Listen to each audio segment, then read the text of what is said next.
Personne ne s'y attendait véritablement, sauf que les événements survenus du 26 au 29 juillet dernier dans la région de Tinzaouaten, dans le nord du Mali, ont désarçonné tout le monde. Près d'une centaine de mercenaires russes de Wagner éliminés, des dizaines de soldats maliens également tués sur le champ de bataille.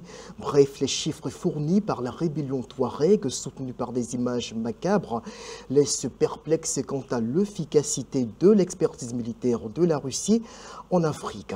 Wagner et la Russie, le début de la descente aux enfers sur le continent africain. Nous en parlons dans ce numéro de Devoir de vérité avec nos consultants qui ont accepté de nous rejoindre sur ce plateau. Alafé Wakili, patron du groupe L'Intelligent d'Abidjan, bonjour.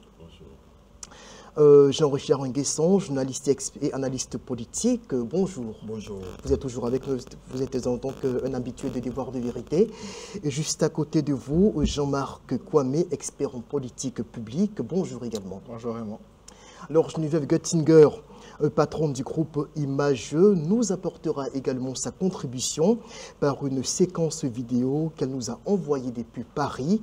Alors, Alafé Wakili, près d'une centaine de mercenaires russes de Wagner, pas n'importe lesquels, qui est quand même une force redoutée en Afrique, qui a donc une grande renommée sur le continent africain, notamment auprès des populations des pays qui sont aujourd'hui sous la férule de la domination russe, qui sont tués dans le nord du Mali par une rébellion armée qui n'est pas véritablement reconnue comme étant au point militairement.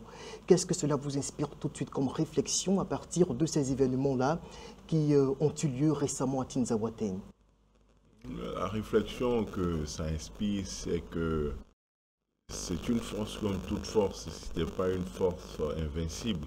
Vous avez dit qu'elle était redoutée, mais est-ce qu'elle était vraiment redoutable? Et qui la redoutait? C'est un, maintenant de deux. Je crois que même une armée professionnelle rencontre des difficultés, donc c'est un revers. Et puis trois, ça permet de s'interroger, de mener la réflexion et de savoir si cette option-là, du tout militaire, si cette option avec ces troupes qui sont considérées comme des mercenaires, des supplétifs de l'armée, qui ne sont pas des agents de l'armée officielle russe, si avec ce type de supplétifs ou de mercenaires, il est possible de gagner la guerre contre le terrorisme. C'est vrai que les terroristes n'ont pas des méthodes régulières ou conventionnelles. Maintenant, est-ce qu'il faut leur donner raison en utilisant aussi leurs méthodes, en prenant des mercenaires? Parce que les terroristes, c'est déjà des mercenaires, c'est des tueurs. Donc si on veut être comme les terroristes, utiliser leurs méthodes, bon, on devient la même chose. Après, il faut quand même rappeler que ceux qui sont pris donc à Wagner lors de la bataille de Tinzaouaten, ce sont à la fois les rebelles Touareg, donc des indépendantistes qui sévissent dans la région depuis des décennies. Et ajouté à cela, on a eu également des représailles venues des djihadistes du Génim, d'après les informations. Oui, il y a eu une fusion d'actions. Voilà, donc bon, les rebelles aujourd'hui, lorsqu'ils ont ces méthodes violentes, là, armées, il n'est pas un raccourci de les traiter de terroristes aussi. Donc, on peut faire peut-être ce raccourci, bon, à eux peut-être après de se défendre, mais ces méthodes consistant, je ne sais pas si c'est dans le combat, si c'est au combat que ces soldats ont été tués, ou bien s'ils ont été pris et puis après ils ont été exécutés. C'est quand même difficile de tuer 100 personnes comme ça dans les combats. Vous trouverez comme nos armées... Oui, mais l'embuscade, il faut faire des embuscades à visage humain et puis faire des prisonniers. On ne peut pas tuer 100 personnes d'un coup comme ça. C'est des méthodes terroristes, de part et d'autre. C'est pour ça que je dis que les régimes, aussi les gouvernants, ils sont contents souvent de dire on a neutralisé 80 ennemis, 80 éléments de la partie adverse ou 200 terroristes. Les États peuvent aussi en faire des prisonniers. Tout comme ce groupe terroriste-là, mais si tout le monde a les mêmes méthodes terroristes et barbares, se tuer, s'éliminer, compter le nombre de morts, bon, on n'avance pas, quoi. La guerre des chiffres, alors, voilà. Jean-Marc, mais est-ce que ça vous a surpris, justement, d'apprendre qu'une centaine de mercenaires russes de Wagner qui traînent cette réputation de super force pratiquement invincible, en tout cas pour une certaine opinion africaine, ont été terrassés dans le désert malien. Merci Raymond. Le doyen a fait une analyse qui est parfaite. Hein. Elle était redoutée, mais est-ce qu'elle est redoutable? Donc c'est la première question qui a été posée. Jusque-là, tout le monde se pose cette question. Ça, c'est déjà le premier point. Et moi, le second point, qu'il a aussi signifié, puisque ce sont des mercenaires, est-ce que la formation militaire requise pour l'armée officielle russe est la même formation que ces mercenaires reçoivent au niveau de Wagner? Deuxième question. Et puis, n'oublions pas, les rebelles Touaregs ont une maîtrise du terrain, ce nord du Mali, là, que n'ont pas les militaires, les mercenaires de Wagner. Donc, ces rebelles, ils sont implantés depuis bien longtemps. Donc, ce sont des soldats quand même aguerris qui faisaient leur contrebande, qui sont des terroristes, comme on le dit, mais qui ont une maîtrise du terrain. Quand vous dites des embuscades, bon, une embuscade, c'est parce que je maîtrise. Bon, la volonté indépendantiste... Est-ce qu'il faut spécifier la nature de leur action militaire? Bon, je ne veux pas parler d'indépendantisme, je préfère garder la souveraineté territoriale de l'État du Mali.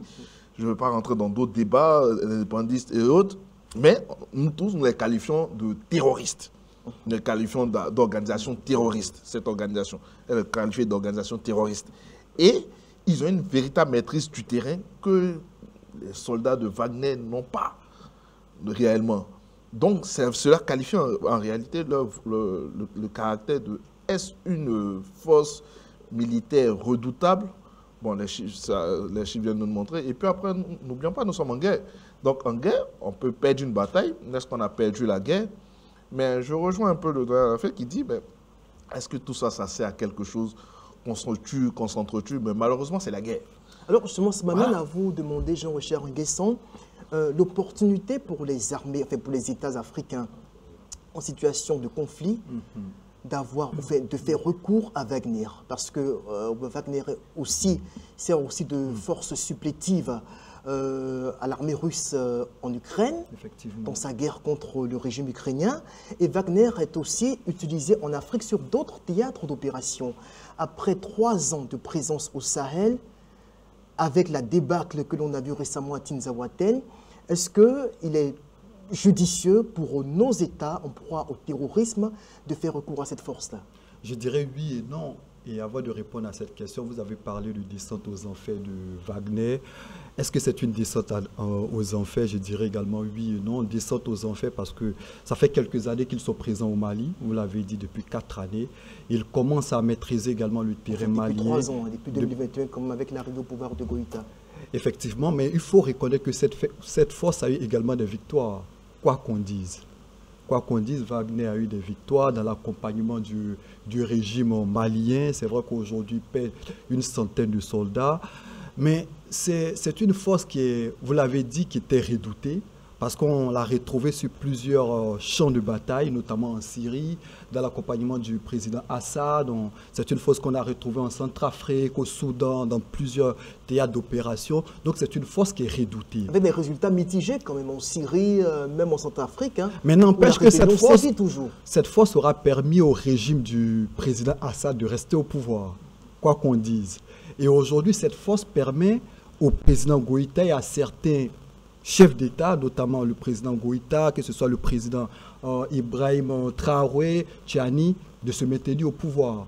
Et pour se maintenir au pouvoir, il est bien d'avoir des alliés, et ils ont trouvé bon d'avoir des alliés tels que Wagner. Et Wagner, dans l'accompagnement, c'est vrai que c'est une force paramilitaire avec des méthodes par moments décriées. Les États-Unis considèrent cette force comme une organisation criminelle. L'Union européenne la considère comme une force terroriste. Mais n'empêche que cette force aussi apporte un certain soutien à ses chefs d'État, à ses populations. C'est vrai qu'on n'est pas toujours d'accord avec les pratiques de Wagner, mais n'empêche qu'elle apporte, c'est vrai, une expertise militaire, elle apporte aussi une certaine expertise, même si aujourd'hui elle a diversifié ses actions en étant dans les minéraux, dans l'or. Mais n'empêche que je pense pour ma part que c'est vrai que c'est une descente aux enfers, mais Wagner, il faut reconnaître aussi que Wagner, à un certain moment, a accompagné assez efficacement le pouvoir malien.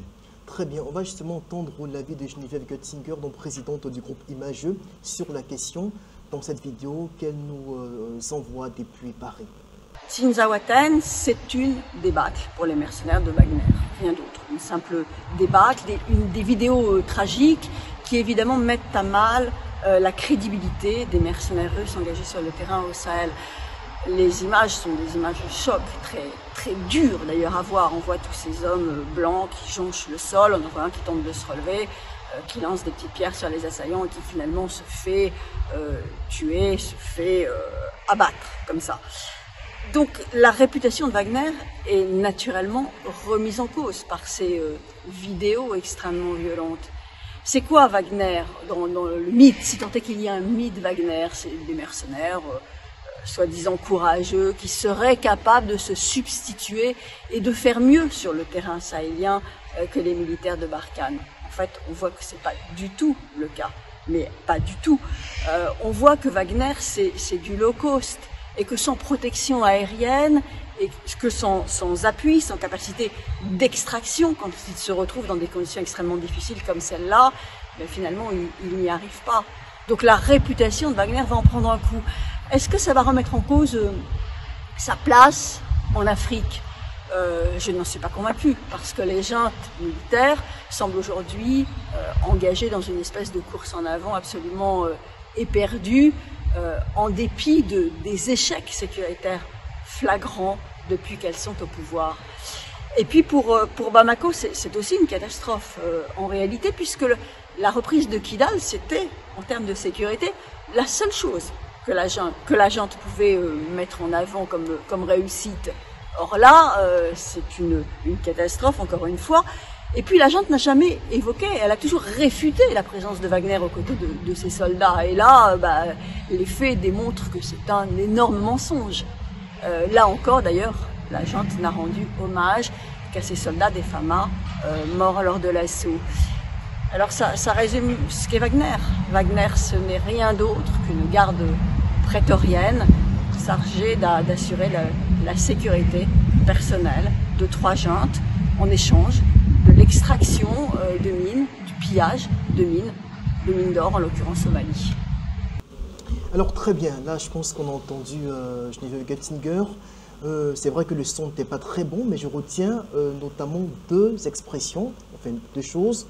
Wagner est une compagnie low cost, compagnie de mercenaires low cost, et ensuite Wagner, c'est vraiment cette compagnie de mercenaires-là qui sert de garde prétorienne au régime en place dans le Sahel. Alafé Wakili, votre lecture, sinon votre réaction au propos de Götzinger?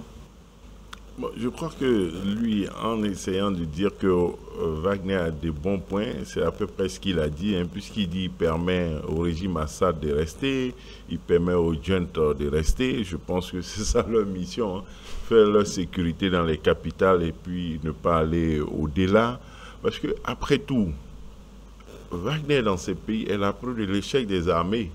Ces armées-là reconnaissent leur incapacité à libérer leur territoire. Et comme il y a une crise avec l'ONU, les pays occidentaux qui étaient là, qui émettent des réserves sur les coups d'État et qui ne sont pas d'accord, ils les ont chassés et, sachant qu'ils ne peuvent pas tout seuls, ils se tournent vers un autre allié qui est la Russie, qui leur fournit des hommes et du matériel. Donc, ils reconnaissent la limite de leurs armées, que les autres étaient venus soutenir. La Côte d'Ivoire même était là-bas pour les aider.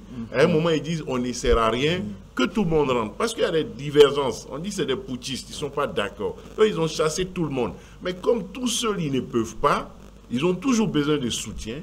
Ils sont allés vers la Russie qui ne donne aucun officiel, aucun militaire officiel, qui ne veut pas faire tuer ses militaires professionnels et qui a donné ses mercenaires quelques armes. Au Burkina, au Mali et au Niger, ils ne sont pas nombreux pour l'instant.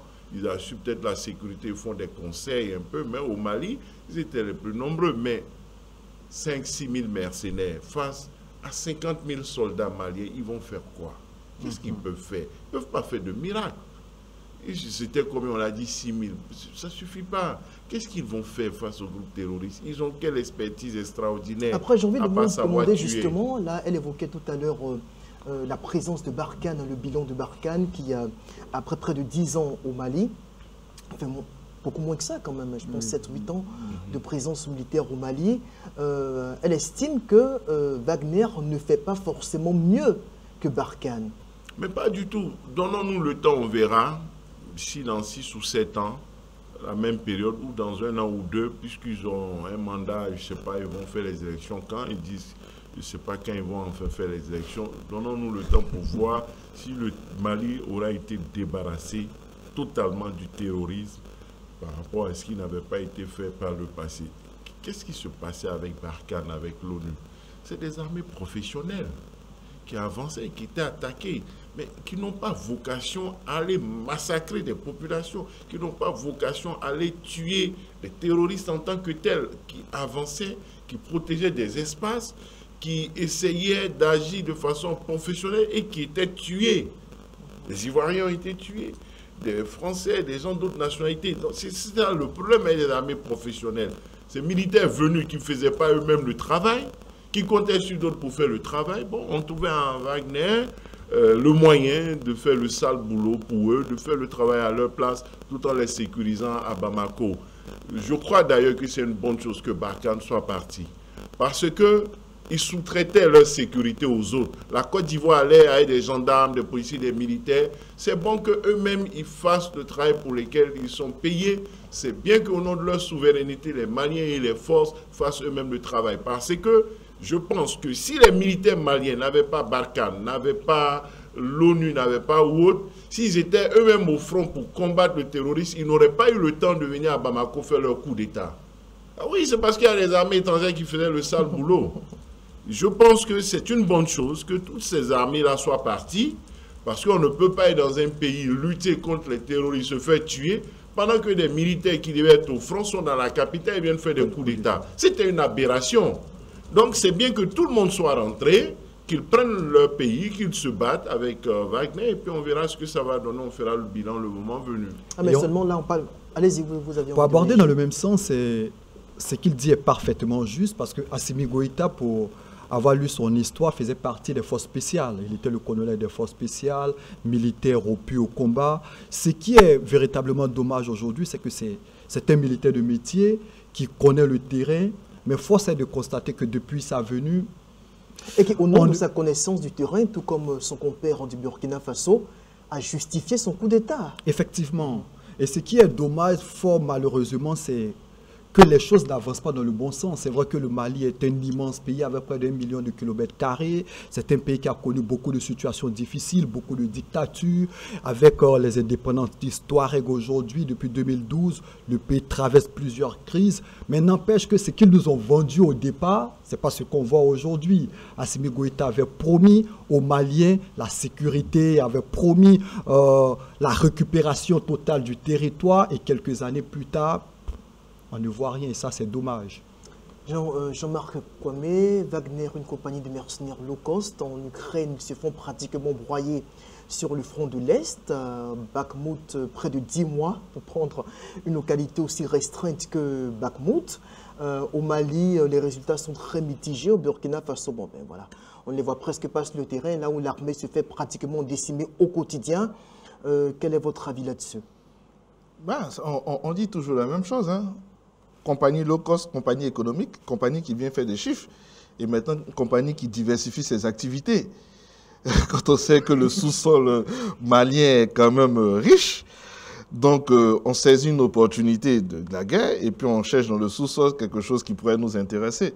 Donc c'est juste une entreprise qui cherche à diversifier ses activités tout en présentant d'abord le volet paramilitaire, mais derrière, on cherche à avoir le sous-sol. C'était le même cas au niveau en Centrafrique, où aussi beaucoup de choses ont été décriées. Donc pour moi, Wagner, bon, je vais pas rester sur les mots, hein, compagnie low cost ou pas, mais derrière, c'est le ressenti que le doyen a dit. Nos armées n'ont pas pris les responsabilités, ont reconnu malheureusement leur situation défaitiste et confié cela à une agence paramilitaire qui coûte quelque chose. Ils ont toujours nié la présence. Coûte. Ça aussi, il faut les préciser. Qui coûte quelque chose. Qui coûte. Faut pas oublier cela, qui coûte quelque chose. Et quoi? Là, ça reste encore très opaque. Là, je sens que... Merci. C'est moi qui ai envie de rebondir là-dessus. Oui, par rapport à ce qu'il dit, ça coûte quelque chose. Bon, c'est vrai que Geneviève Gotting a dit que c'est low cost. Ça dépend par rapport à l'Europe. Pour nous, Africains, c'est high cost. Oui, c'est des coûts élevés. Qui ont échoué, oui, parce que ces militaires-là, ces soldats-là, ils coûtent plus cher que l'armée malienne. Effectivement. Un soldat malien, peut-être, ils ont 10 fois son traitement. C'est ça. Voilà, donc c'est pas low cost par rapport au Mali. Voilà. Le soldat low cost malien... en termes financiers, vous voulez dire? C'est même pas évident. Ouais, par rapport au budget du Mali, voilà, c'est-à-dire que si l'armée russe même, elle venait, ça allait coûter plus cher.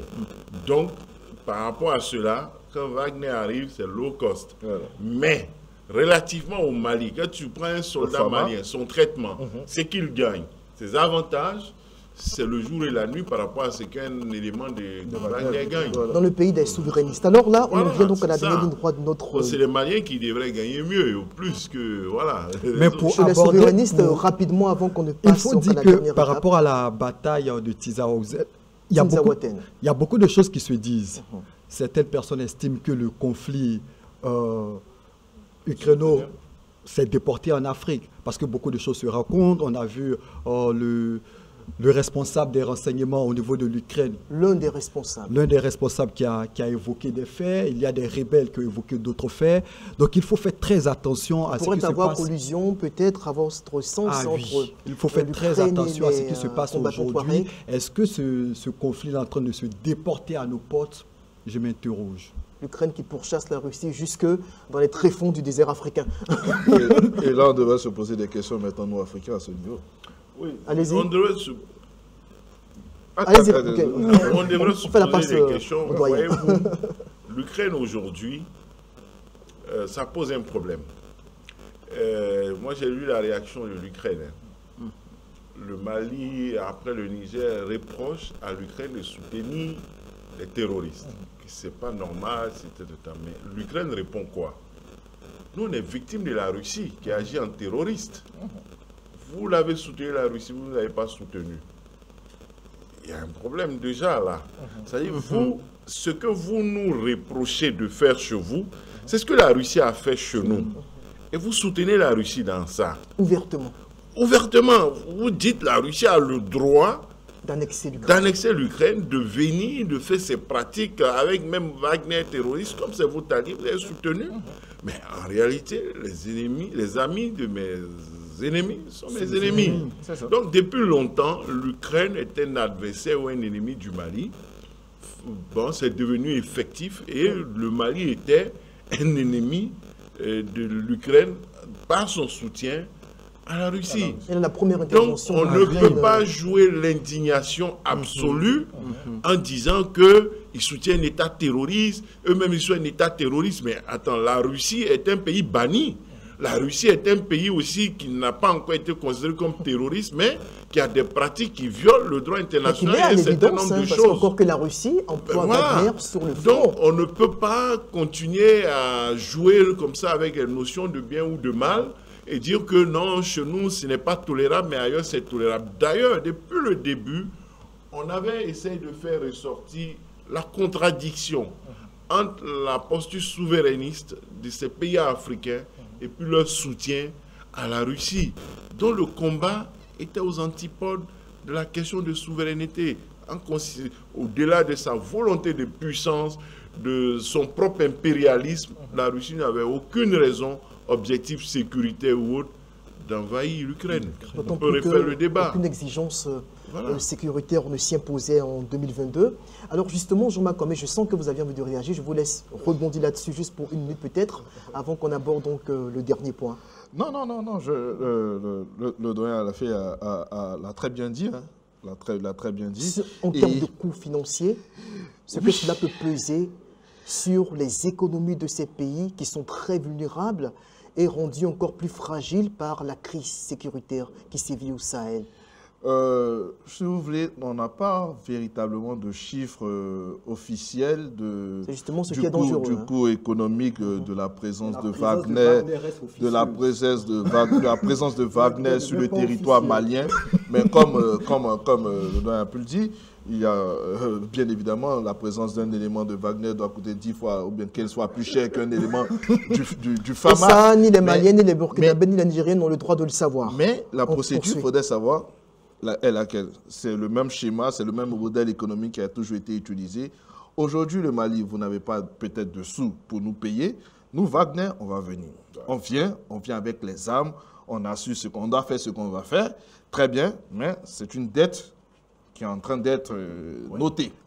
Et puis, vous nous concédez certains marchés, dont les marchés du sous-sol, les marchés de X, Y et tout. Pour le moment, vous ne nous payez pas. Et nous, on s'assure ça, on fait ça, vous fermez les yeux là-dessus. Et puis après, bon, notre présence, maintenant, vous allez nous payer. Le modèle économique est assez clair. Donc, les chiffres officiels, on n'en a pas. Et d'ailleurs, je ne pense même pas que si un Malien, officiellement, sait les chiffres que coûte Wagner pour son économie qui est déjà abattue, sera toujours content de la présence des Maliens. Et c'est là que nos fameux généraux de bureau qui ont laissé le terrain pour aller s'asseoir au palais de Koulouba devraient se réveiller et reprendre la main. Parce qu'au final, on est en train de juste déporter un conflit international aux portes en Afrique. Et je ne suis pas sûr qu'on pourrait s'en sortir tous si on demeure dans cette situation. Il faut dire que des instructeurs militaires ukrainiens ont été vus également au Soudan, où Wagner opère. C'est de bonne foi. Je vais là où il y a mon ennemi. Mais bien sûr, qui pourchasse la Russie partout, finalement, après l'audace de l'évasion qui nous laisse tous aujourd'hui perplexes quant à ces objectifs finaux. Alors là, parlons justement en dernier lieu de l'impact que cela peut avoir sur l'image, sur le rayonnement de la Russie, qui est Poutine, qui est pratiquement, et c'est peut-être pas trop de le dire, déifié en Afrique de l'Ouest, même dans les pays qui ne sont pas membres de l'AES, je parle même de la Côte d'Ivoire, où une certaine opinion déifie pratiquement Poutine, Poutine l'invincible, Poutine le conquérant, Poutine le libérateur, Poutine, enfin, tout ce qu'on veut lui attribuer comme attribut divin.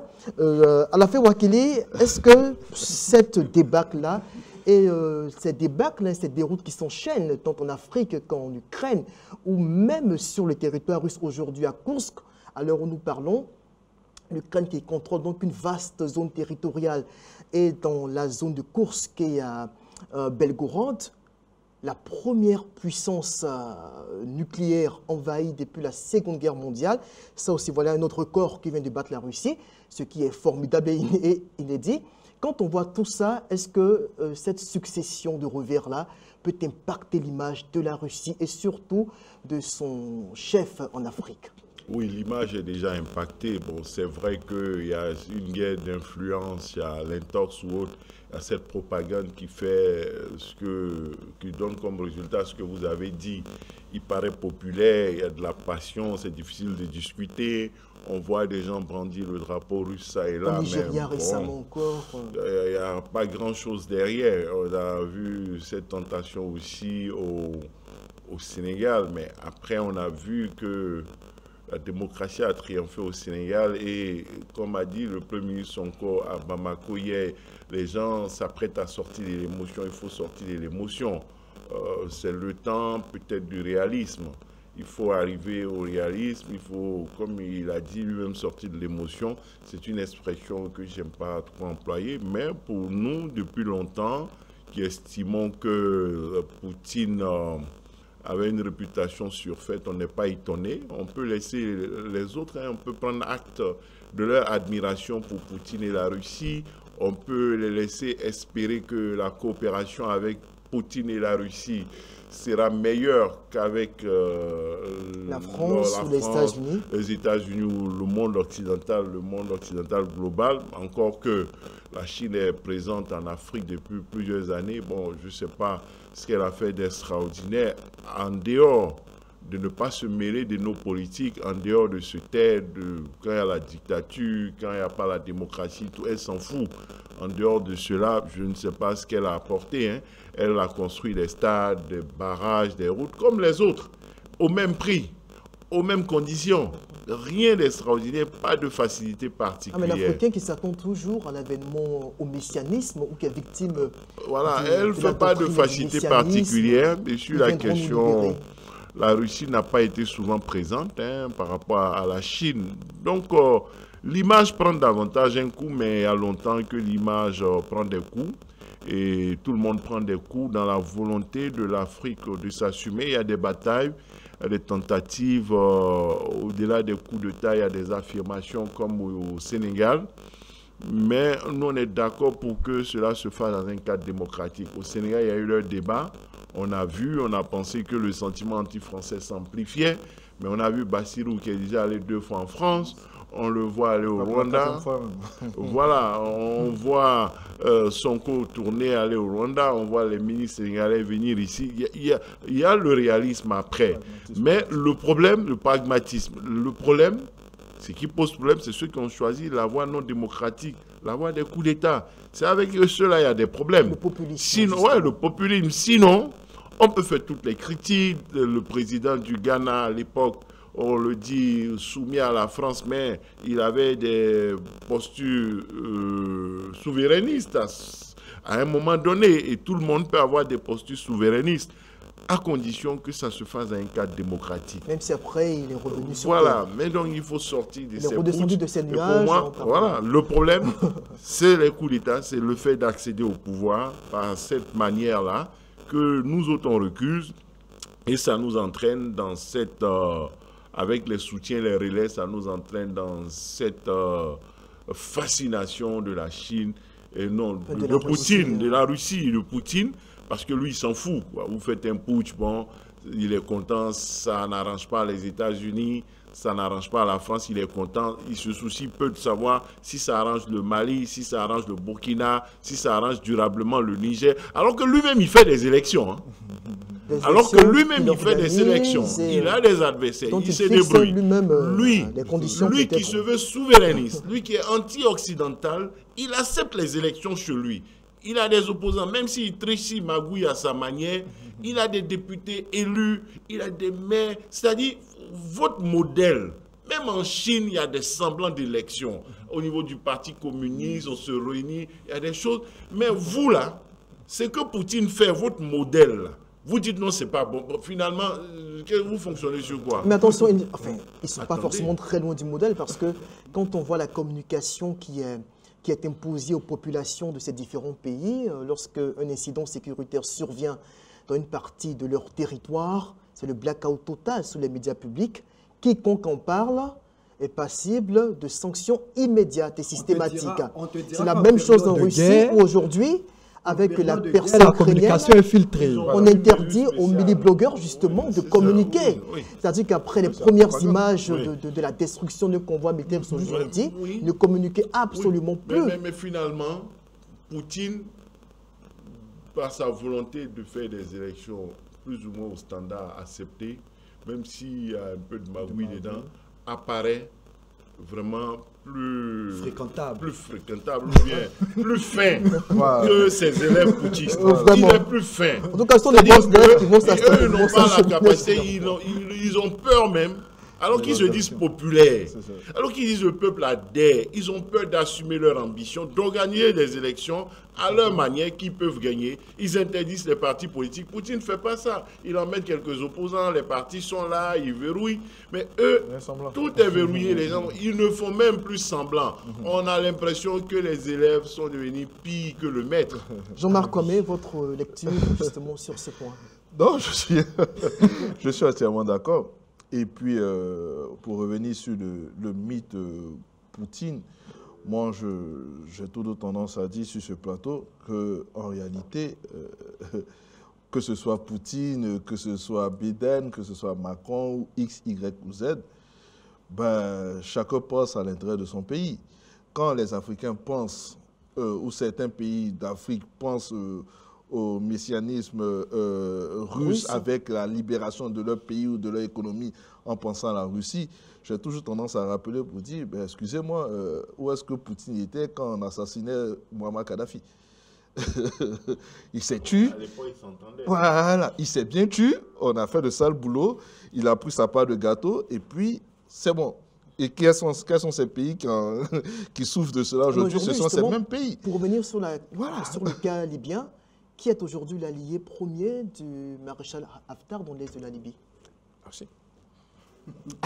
Merci beaucoup, vous pouvez continuer. On parlera, c'est vrai, de descente aux enfers pour Wagner, mais est-ce que c'est la descente aux enfers pour la Russie ou encore pour Poutine? Moi, je dirais non. Vous savez, l'Afrique reste fascinée par les hommes forts. Et Poutine, pour bon nombre d'Africains, est considéré comme un président assez fort. Et son image porte en Afrique. Et au regard de l'histoire aussi de l'Afrique et de nos pays, notre histoire avec la France, avec certains pays qui ont contribué fortement à la colonisation en Afrique, on estime que la Russie peut être le sauveur au regard de l'histoire. Donc c'est vrai qu'aujourd'hui, Wagner a perdu de sa puissance, de sa superbe, mais je pense que Poutine en Afrique reste encore quand même à déifier. Mais c'est là qu'il faut faire une petite... Non, il faut faire une déification bidon. Non, c'est une déification bidon en fait. Poutine déifié, mais la Russie n'est pas un Eldorado. Quand les Africains partent mourir dans la mer, c'est pour aller en Europe, en France, en Italie, en Grande-Bretagne, aux États-Unis, ils vont au Canada. Combien vont-ils en Russie ou en Chine? Combien tentent-ils d'aller en Chine ou en Russie? Je ne sais pas, ce modèle, c'est pourquoi? Pour rester là à chanter les drapeaux russes, et puis bon, vous n'avez pas envie d'aller en Russie parce que ce n'est pas un modèle pour vous. Qu'est-ce qui se passe? Ou bien ils sont victimes aussi d'une propagande de l'Occident qui présente la Russie comme un pays sous-développé et pauvre. Mais la Russie doit faire savoir qu'elle est un grand pays et qu'elle peut accueillir l'Afrique et que les Africains doivent arrêter au Sénégal, au Niger, partout en Afrique, d'aller mourir dans la mer en voulant rallier l'Europe. Allez en Russie, allons en Russie. C'est un grand pays, allons en Chine. C'est un grand pays, allons là-bas travailler, émigrer, au lieu de chercher à aller en Europe. Allons dans les pays qu'on aime, ceux qui aiment la Russie, ceux qui aiment Poutine. Pourquoi ils ne vont pas là-bas? Pourquoi c'est en France, en Italie, en Grande-Bretagne, ils s'en vont pour mourir? Pour mourir là-bas? Moi, je ne partage forcément pas la politique russe en Afrique. Très rapidement, mais une chose est certaine, et M. Alafel l'a dit, la Russie a cette vocation à ne pas s'impliquer dans la politique interne des pays africains. Et cela très souvent est salué par bon nombre de pas d'africanistes entre griffes.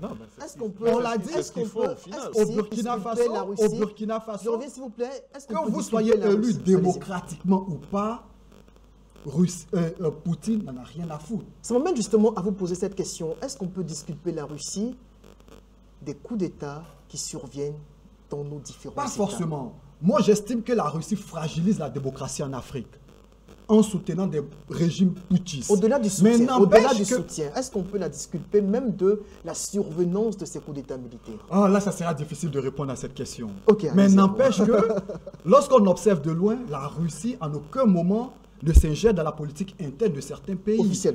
Officiellement. Et par contre, on l'a vu avec la CEDEAO, lorsque le problème est survenu au Mali, avec l'embargo économique, on l'a vu avec le Niger, et cela a déplu à bon nombre de populations. Donc on estime que la Russie est un soutien, peut apporter quelque chose. Mais si je veux rebondir sur ce que Jean-Richard a dit, il y a toute une histoire historique et sociologique que nous, peuple de la CEDEAO, pratiquement peuple de l'UEMOA, avons eu avec la France qui était notre pays colonisateur. Donc bien évidemment, quand il faut toujours repartir sur la notion historique et sociologique pour expliquer un certain nombre de faits. Un certain nombre de faits ont été mis, on a décrit pas mal de choses et c'est en cela que la Russie, voulant aussi avoir maintenant une mainmise sur un certain nombre de territoires pour toujours aller dans son affront avec l'Occident, se sert de certaines situations pour venir se présenter. Mais comme le doyen Alafel a dit, pourquoi aujourd'hui toutes les populations qui émigrent ne veulent pas aller vers la Russie? Pourquoi ne veulent pas aller le savoir? Quand nous regardons les bourses d'études, combien d'étudiants demandent des bourses pour aller à la Russie? C'est très peu, parce que la Russie en réalité n'attire pas. Et puis le mythe de Poutine. Moi, je veux juste rappeler aux Africains, aux pseudo-panafricains, que la Russie est deal avec tout le monde. Aujourd'hui, la zone qui est occupée par l'Ukraine, pourquoi est-ce que ça fait mal à Poutine? Parce que c'est par là que le pipeline passe pour la vente du gaz à l'Autriche. Donc, en réalité, c'est un territoire très stratégique. Également d'autres États européens. Voilà, c'est un territoire très stratégique qui a été pris par l'Ukraine. La Russie, nous, on en prend le mythe de Poutine. Bon, on en fait un homme fort. Bon, tant mieux si on fait un homme fort. Mais la Russie fait ses business. La Russie vend son gaz à qui elle veut. Et c'est ça, voilà. Et là, il faut faire comprendre à nos frères africains qu'il faut sortir du mythe de la personne et comprendre les enjeux économiques et politiques pour en faire maintenant une analyse qui est assez stricte et assez logique. Et sortir du mythe de la personne qui viendra délivrer. Le mec qui fait du business avec tout le monde. Très bien. Il pense à son business. Merci beaucoup à tous les trois. Merci à Alafé Ouakili. Merci Jean-Marc Comé. Merci également Jean-Richard Nguesson. C'était très passionnant ce débat, surtout très instructif. En tout cas, je le constate avec les différentes interventions. Devoir de vérité pour ce numéro, c'est terminé. On va se dire au revoir. Et à préciser également que le confrère Alafé Ouakili est l'auteur d'un ouvrage intitulé Can Putsch Foot, du coup d'éclat au coup d'éclat. Un mot là-dessus. Oui, ça développe les thématiques comme celles dont nous venons de parler. Le coup d'État, j'ai dit quelque part, la démocratie peut déconner. La démocratie peut avoir des problèmes, mais jamais il ne faut préférer les coups d'État à la démocratie. C'est ce que j'essaie de faire ressortir dans cet ouvrage en prenant prétexte de ce qu'il y a un coup d'État dans un pays en pleine canne. Ce pays n'est pas la Côte d'Ivoire puisqu'on a terminé notre canne et qu'on l'a gagné. Heureusement. Et dans ce livre-là, le pays organisateur a été éliminé en demi-finale. Donc, tout le monde que ce n'est pas la Côte d'Ivoire, c'est la miroirie. Nous, on a gagné. Ici, le pays organisateur a été éliminé en demi-finale. Donc, c'est un peu ce débat-là qui est mené dans le livre avec des partisans du coup d'État, des adversaires. Fallait-il continuer la compétition alors qu'il y a eu un coup d'État et puis on a vu des responsables des fédérations dans les hôtels retranchés pendant les jours du coup d'État. Donc voilà, on aura l'occasion d'en reparler. Une fiction qui reflète assez bien nos réalités voilà. Africaines. Merci à vous de nous avoir suivis. On se dit au revoir et à très bientôt pour notre numéro.